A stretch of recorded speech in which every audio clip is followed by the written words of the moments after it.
Hey everyone, it's Jason with J. Allen Photography and Talk Time with J. Allen Photography. This is the podcast version, episode 6. Thank you so much for coming back. I really do appreciate it. Hopefully you have been able to listen to the first 5 episodes. We had a couple intro episodes and then just talking about some resolutions, some goals, some slow periods. Last week, big old downer. Hopefully not so much, but imposter syndrome. This week, I want to get right into it and start talking about how do you mix the photography business with your passion for photography. And I think, again, this is one of those that can be very difficult to do. I think as a creative person, as a passionate photographer type person, this is the thing that, man, I struggle with a lot. And I would imagine a lot of photographers do too. And so that's kind of why I wanted to, whether or not I tackle this or I'm getting tackled by this, I just wanted to have the conversation and, jump right into it. I don't claim to have all the answers for it. I don't even claim to have one of the answers for it, but I wanted to have the discussion of it. How does it happen? Why does it happen? Why does it happen? I think sometimes we might get taken advantage of because of our passion for photography. Do you feel like you get taken advantage of for your photography because the passion, that we want to shoot all the time? Do you feel like you get taken advantage of because you're passionate about what you do? You love what you do so much that people don't think, maybe you should charge what you charge, or that you should even be charging. Why are you charging this much and stuff like that. So for me, when I started photography, really it was a hobby, and I think a lot of people probably started that way. But as I've grown, it's grown, and I've gotten better. And as I sit here and think, I'm like, man, I can't imagine a time when I'm not picking up this camera anymore. And I don't know, 15 years from now, I'm going to be like 65. That seems insane to even say. But am I going to be still shooting the way that I do? And my hope is that it's yes. I just can't imagine not shooting. And so I say that because I'm like, I feel very much passionate about what I do. And I think a lot of that is going back to that intro. I feel like I lost like 5 to 7 years of photography. And so now I'm trying to do as much as I can to make up for that time. But I've just grown to love it so much. And I feel like I get just as much out of it as people who actually get the images, and maybe more. I don't know. I just absolutely love it. So I'm passionate about it. I just want to let people know that I live and breathe this stuff. For me, it started off like taking pictures of cars, and then, it kind of turned into a little bit of a hobby. And then it turned into like a pretty decent little side hustle. And now it's, a business. So maybe that's how you are too. Maybe that's kind of how it's worked for you. And maybe you're that same type of passionate person that just wants to do this all the time. So I want to be totally honest with everybody, and I'm not going to give you any kind of my finances or anything like that because probably I don't know them. My wife does all that. But I don't need photography to be, it's not my sole income. I have more income. I have other income. My wife has a good paying job. So I don't rely on photography to be putting food on my table. I'll put it that way. And so one of the things that really does is that allows me in my photography to do whatever I really want to take on the clients that I really want to. And I think that makes me enjoy it even more because I'm not bound to, hey, I've got to do this because I have to be able to pay this bill, or I've got to do this to be able to do this. I literally get to shoot what I want, when I want, how I want. And I think it's fantastic. And I know not everybody else has that ability, but I want to be honest with people, and that's how it is. I know some photographers, if this is your sole thing, you've got to be pressing. And so, I think that can make that business and pleasure thing even harder to deal with. But I don't shoot photos to put food on my table.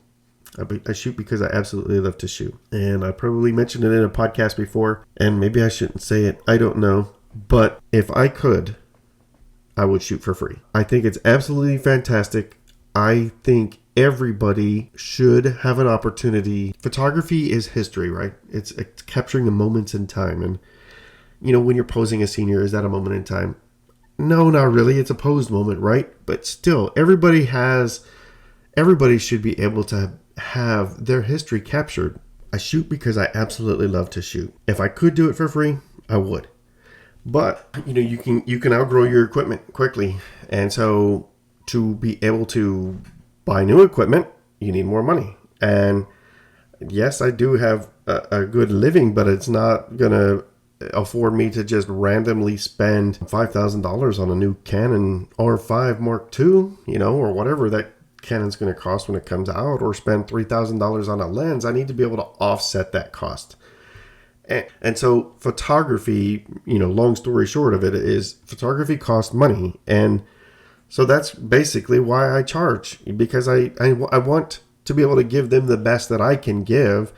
And at this point, I like having the good equipment that I have in order to give them the images that I give them. And so, I have to charge. And, I also think it's right to charge because, it's your time and, your experience and all of that. Plus, if I'm out there going around giving free photo shoots, it really does kind of water down the industry. That's not even something I even want to get into here. I mean, that's its own thing, and I'm not going to talk about that now. But, I have to charge, and maybe I could charge more. I don't know. When I grew up with very little money. My dad worked, my mom stayed at home. We had 3 boys. We had like one car for the longest time. My dad probably made mid-50s, and we weren't poor. We never missed a meal. We never didn't have clothes or shelter or anything like that, but we didn't really have any extra money. So, if it came to and senior photos aren't the same thing that they were, they're not the same thing today that they were 30 years ago, or vice versa or whatever. But, my parents would not pay what I charge, and I charge less than what other photographers are charging here that may not be at the same level. So, again, I don't want to get into the cost. I don't want to get into any of that because, that's all relative. It's all based off of what you need, and so I don't want to get into any of that because I don't know what you need. But when I just kind of wanting to tell you where I'm at, as far as the financial side of it, and what I like to give or where I like to be with my work. And so, again, we didn't have a lot of money. I didn't go to college right away after high school. I do have my degree, but it took me like 20 years. I enlisted in the military, and enlisted, if you don't know, means you're basically poor. I made probably $12,000 my first year in the military for the year, maybe $15,000. But I remember checks at $400, after taxes or something like that. And so we didn't have a lot of money. So when I see photographers that say that they charge $300 for an 8x10, that's insane to me because I would never pay for that. And I can't imagine clients paying for that. But then again, there are plenty of clients out there that would pay for that. And going back to that imposter syndrome that I talked about last week, why wouldn't people pay for that? Why is my work not good enough for that? And so, again, I don't want to jump into all that either, but, my work is good. I just can't imagine charging somebody for that. I want people to be able to afford me, and I know not everybody can, but I want to be as affordable as I can. And that's my mindset, kind of more because, as I mentioned earlier, I don't do this to put food on my table. I do this because I love to do it. And I want to make money with it and enjoy the fruits of the labor of photography and the money that it can bring in. When I said mixing business with passion, I don't want to get into numbers. I don't want to get into any of that kind of stuff. So, I don't want to say what photographers should charge or shouldn't charge. I'm not saying that they should or should not work for free, but there are plenty of photographers that are not as good as I do that probably make way more than I do because for whatever reasons. And there's probably plenty of photographers out there that are way better than I do that charge less than I do. So it's all relative when it kind of comes to that. But the thing is, and maybe it's because I kind of wear those emotions on my sleeves, and people probably know that I'm that passionate about it. But, often, sometimes I feel like, people say, oh, well, you like to do photography. Can you come do this? And, can you give me a discount on here and discount on there? And man, just because I don't need the money doesn't mean that I don't want to be paid for my time where I've set my time. And so I guess that's kind of more so where I'm talking about the business with the passion of photography. And is that something that people deal with? I am not, if you haven't been able to tell, I'm not business minded, not even close. I want to shoot, and I want to shoot, and I want to shoot, and I do a lot more shooting. The business side is like the biggest pain in the butt to me. I cannot stand it. It's not fun. I think it's a necessary evil for photographers, but I do not enjoy it. And why is it that way? I don't know. I've gotten better with it, but man, I remember initially like, okay, how will approaching, how do you want to pay? How are you going to pay? When are you going to pay? That type of thing, and asking people for money to pay for your work. That was like so weird to me, asking people for money for my photos, because I'm like, man, I would do this for free. And especially now that I've gotten better, I'm like, dude, this is amazing to get to go out and create the way that I create. And it's absolutely amazing to get paid for it. I mean, I think it's so awesome to be able to get paid to do exactly what I love. And so I think that is the best side of mixing the business with the pleasure. What is the saying? If you love what you do, you don't ever work a day of your life. I don't think that that's necessarily true. I definitely work, but I don't feel taxed from working. I don't feel like, oh man, I got to go out and do another shoot today or whatever it is. I love to do it. As I said, I have the benefit of being able to kind of take on, which is one reason why I don't do a lot of weddings. It's not something that I do enjoy. I actually did just shoot a wedding yesterday. It was a 2-hour wedding, and absolutely, yeah, I'll shoot a 2-hour wedding. That's not too bad. And even after that 2-hour wedding, as I'm driving back, I'm like, man, my back is hurting. I don't like standing up like that. It's just not as fun. But, I did it, and it was okay. I think one of the reasons that I don't like doing weddings is the amount of time. I don't want to stand there and do it for 8 to 10 hours for a wedding, or even 6 hours for a wedding. So when this person called, literally they called me like 3 weeks ago. And I was like, you know what? I don't normally do it. And she said it was 2 hours. I was like, yeah, I'll do that. And so I gave her my price, and we went from there. But, whatever. But anyway, how do you mix those? How do you mix that business and the pleasure? Is that something easy for you to do? Is that something that you're good at? And again, I don't want to get too technical on the business side of it, but feel free to comment, some of the ways that you were able to kind of start blending that better, making it less of a hassle. Maybe there's probably plenty of people that are way more business minded than photography minded.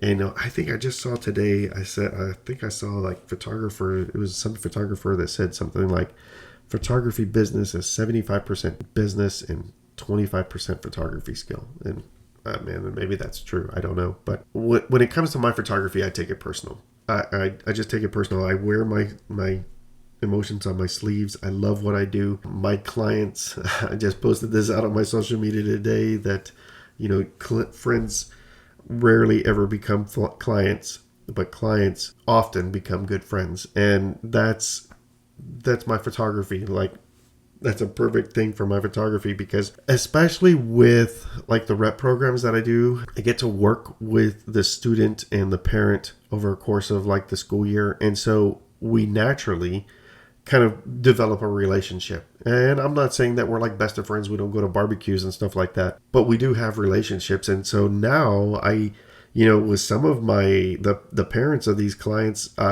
continue to do stuff with them after their students have graduated. Some of their students still work with me as models for the YouTube channel because I have a rapport with them and they know how I work and I know how they work, and so it kind of it just is a blending of a nice friendship and relationship, and so that happens a lot.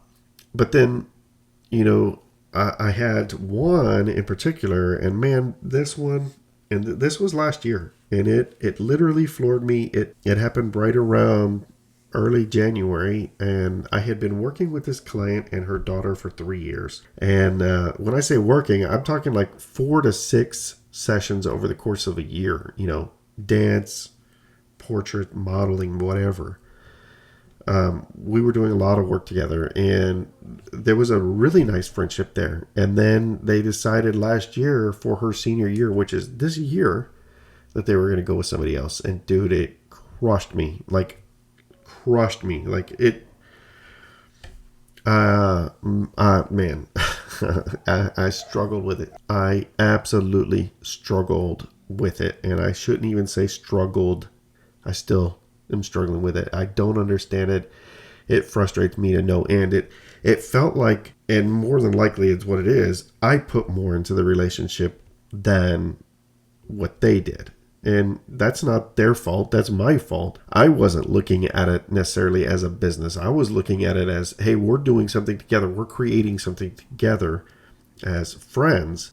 I've got this tool of being the photographer, and she's got this tool of being fantastic in front of the camera. And so we're able to blend this relationship, and it was really good. And then all of a sudden it was not, and I didn't know what happened. And so there's that, the business side of thing and the passion side of this thing just like blew up. And again, more than likely it's because I was putting too much onus on one and not the other. I probably was treating this more like a friendship than a business, and they were looking at it more like a business than a friendship. And again, that's not their fault. That's how I did it. And the problem is I don't feel like I want to do it different. I enjoy being me, and I enjoy giving of myself, as much as I can to my clients, because I feel like that's what they've earned. And that's kind of where I was telling you the money thing. My clients pay a certain amount for, a subscription service, right? The rep programs type service. And I feel like I want to earn their money. And so I'm going to do whatever I can to earn their money. And more than likely, I do more work than I need to earn their money. But man, I just love to do it. I want to do it. And so, again, I just say this because I don't know if there's anybody else out there that does the same thing. I don't know if anybody else out there struggles in those same aspects as I do. I said at the beginning, I don't have all the questions. I don't have all the answers. I don't even know if I have any one of the answers. But how do you deal with being in love with photography and blending the business side of it? Is it a struggle for you? How have you dealt with it? Maybe you brought in a third party to help with the business side of things. I kind of had thought about doing that, but I'm such a control freak that I don't necessarily know how much I want to hand away to that. So, I'm asking these questions. I'm looking for the answers. I would love to know, would love to get your feedback. Like I said, I want to be open to you. I don't want to come off in these podcasts. I don't want to come off in my YouTube channel like I am better than I am, no more than I know, no more than you, no more than anybody. I don't ever want anybody that follows me to think that. I want you to think this dude is like me. This dude is going through the same struggles that I'm going through. And that's really where I want to come off with these podcasts. And I think that's one reason why I really wanted to actually have the podcast, is because I wanted people to see the real version of me and being able to still talk about something that I love. And that's really what I've enjoyed about the podcast form, because now I can actually have conversations, and I love the conversation. So please give me conversation material back, comment back. I would love to hear your comments, love to hear your feedback. Mixing business with the passion of photography. It's very difficult. It's not easy. It's definitely not something I've mastered, not even come close to mastering it. So I don't know if there's probably plenty of right ways there. I'm pretty sure that I do plenty of the wrong ways, but how do you do it? So thanks again for listening. This was definitely much shorter than the last one. I really do appreciate it. It's always fun to come on here and talk photography. I just absolutely love getting to do it. It's an outlet for me, like therapy, right? Getting to talk a little bit more about the thing that you love to do so much. Very congested still, you probably can tell. Hopefully the audio is getting a little bit better. I don't know. But please, tell me your situation. Tell me how it works for you. Comment, leave comments. Love the comments. Leave some comments for me. Good things, bad things that you've had to deal with. And either way, it's fun. I hope you've enjoyed the podcast so far. Episode 6. We've got several more to do. I hope after we get to about 10, I can start hosting them elsewhere. But I will still continue to push them out on YouTube every Tuesday. So be on the lookout for new podcasts every Tuesday, new YouTube videos every Wednesday, and fresh content on my Instagram all the time. So thanks again so much for listening. I really do appreciate it. And until next time, keep shooting.